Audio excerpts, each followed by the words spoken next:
Ya, sabar itu bukan diam. Sabar bukan menunggu pasrah.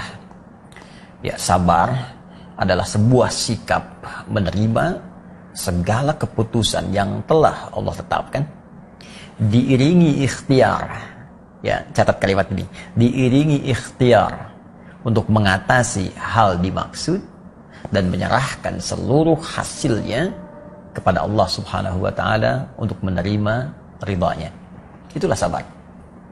Ya, bahkan dalam konteks menghadapi wabah ini, Nabi langsung memberikan penjelasan tentang sabar dalam menghadapi wabah supaya tidak banyak orang memberikan tafsiran. Ya, kata Nabi dalam riwayat sahabat Amir bin Sa'id radhiyallahu taala anhu, beliau pernah menyampaikan qala Rasulullah sallallahu alaihi wasallam, fa idza waqa'a bi ardin fala tadkhulu alaihi wa idza waqa'a bi ardin fala takhruju firaran minhu. Ya, kata Nabi, kalau wabah itu terjadi di satu tempat, maka cara sabar menghadapinya di antaranya, ya, karantina wilayah yang telah diketahui ada wabah itu. Orang yang di luar wilayah jangan masuk ke situ. Orang yang di dalam sabar, jangan keluar karena ingin lari dari wabah, lantas tak sadar pindah wilayah, terjangkiti ya oleh wabah yang terjadi di tempat dia tinggal. Nah, ini kalimat Nabi-nya.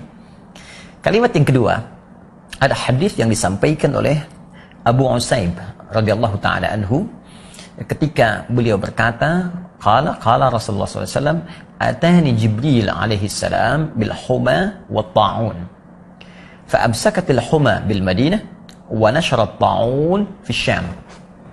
Ya, kata Nabi, Jibril mendatangiku menginfokan bahwa umat Muhammad SAW akan diuji dengan demam dan wabah, dan nanti banyak yang wafat ya dalam kondisi itu. Ya, demam akan terjadi di Madinah dan wabah akan menyebar di Syam. Ya, Syam sekarang ada 4 wilayah, 4 negara, ya, Lebanon, kemudian Palestina, Jordania, ada Syria. 8 tahun setelah Nabi wafat, tahun 18 Hijrah, tepatnya ketika Khalifah Umar bin Khattab radhiyallahu taala anhu memimpin, ya, dan wilayah Islam sudah meluas. Ya, base-nya, ibu kotanya ada di Madinah, tapi luasnya wilayah menjangkau sampai ke wilayah Syam. Dan terjadi wabah di Syam. Benar apa yang disampaikan Nabi. Nah, terjadilah kemudian wabah itu di Syam. Dan bagaimana kemudian cara sahabat menangani itu semua dalam mempraktikkan petunjuk Nabi sallallahu alaihi wasallam. Ini yang sangat menarik. Nabi memberikan petunjuk saat beliau hidup, ya, tentang karantina, ya, tentang bersabar, tentang macam-macam. Itu dipraktikkan oleh Umar. Yang paling menarik adalah bagaimana Umar selaku pemimpin bersinergi dengan stakeholder negara pada saat itu dan di wilayah tempat adanya wabah. Ya, Umar pemimpinnya, Amr bin As, ya, gubernur di Syamnya.